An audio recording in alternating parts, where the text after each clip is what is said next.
कि आप देख रहे हो ये इलाका, आप देखो पहले, आप तो ये सब इलाका देखें कितना पसमानदा इलाका है।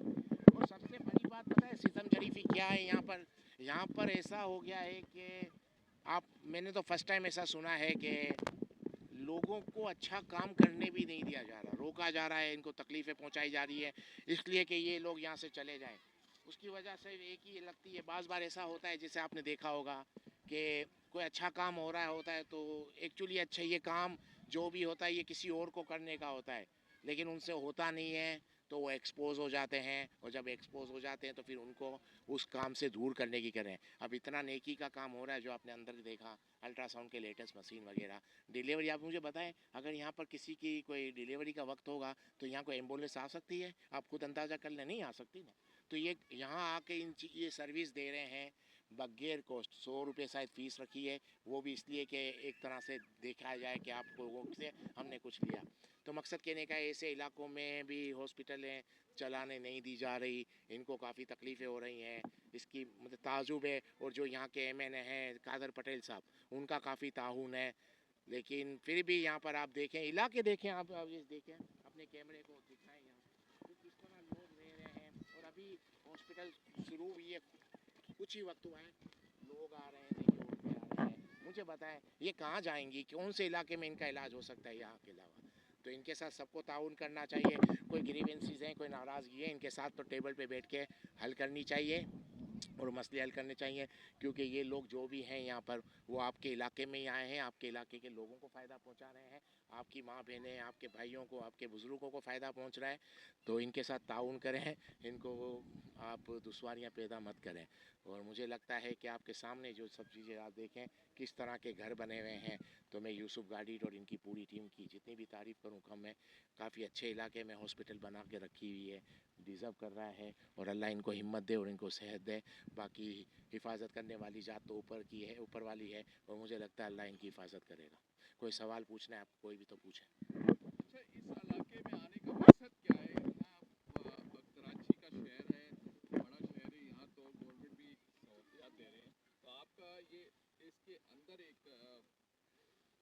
वो है, आबादी है, गुर्बत की मारी हुई आबादी है, तो इसका आने का मकसद क्या है? यहाँ पर आने का मकसद क्या, मतलब हॉस्पिटल खोलने का मकसद?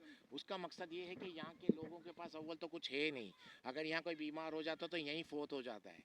जो आपको मैं बताता चलूँ, यहाँ आप समझते हैं एम्बुलेंस आती होगी, नहीं आती। यहाँ किसी फार्मेसी को आपने देखा, नहीं आती। तो इनको दवाइयाँ कहाँ से मिलेंगी? फार्मेसी यहाँ नहीं, हॉस्पिटल यहाँ नहीं, एम्बुलेंस यहाँ नहीं आ सकती। तो यहाँ जितनी आबादी है वो क्या करेगी?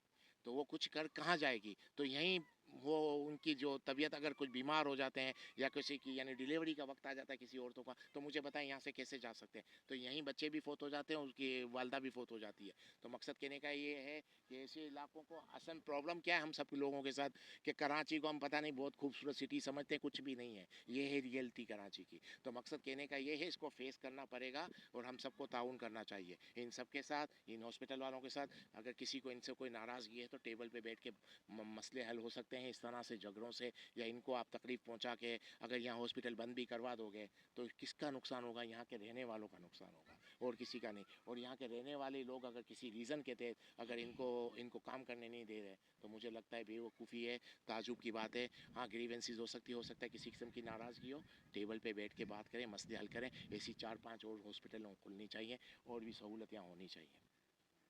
मैं एज अ लेडी इस बात पे सर को बहुत अप्रिशिएट करना चाहूँगी, क्योंकि वाकई में ये गायनी से रिलेटेड भी बहुत मसले हैं यहाँ पे, पेशेंट से भी हमने मालूम किया है। तो प्लीज़ सपोर्ट करें। और सर बहुत शुक्रिया, और आपने बहुत अच्छी बात कही है कि और ब्रांचेस होनी चाहिए। इंशाल्लाह ऐसा ही होगा। अगर जिस तरह से इनकी हिम्मत है, जिस तरह ये लोग काम कर रहे हैं, मुझे लगता है आगे जाके और चीज़ें भी यहाँ पर खुल सकती हैं। स्कूल खुल सकता है, बाकी चीज़ें खुल सकती हैं, छोटी छोटी और बहुत सी चीज़ें, बेसिक जिसको कहते हैं बेसिक नीड की जो ज़रूरत है। मैं तो सबसे बड़ी, कोई स्कूल खुल गई, कोई फार्मेसी अच्छी बड़ी बन गई, हॉस्पिटल थोड़ी बड़ी बन जाए, और मुझे लगता है जिस तरह से ये लोग काम कर रहे हैं तो आगे जाके अपना टारगेट अचीव कर लेंगे। इंशाल्लाह। Thank you so much.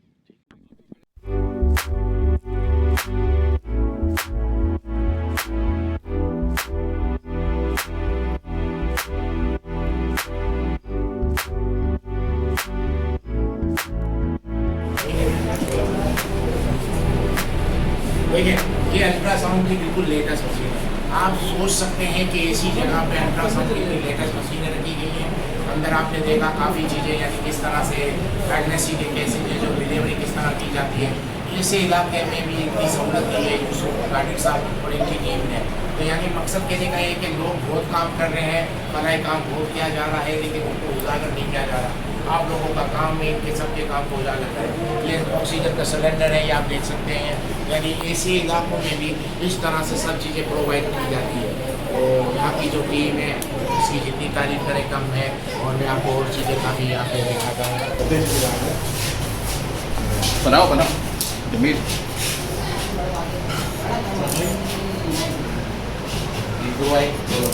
ये सिटी की मशीन है, बोलो ये सिटी की मशीन है माशाल्लाह। जो बच्चों को हरकत वगैरह में प्रॉब्लम हो तो ये फ़ौरन साउंड वगैरह ना आ रहा हो कुछ ना, तो ये इसका काम देती है।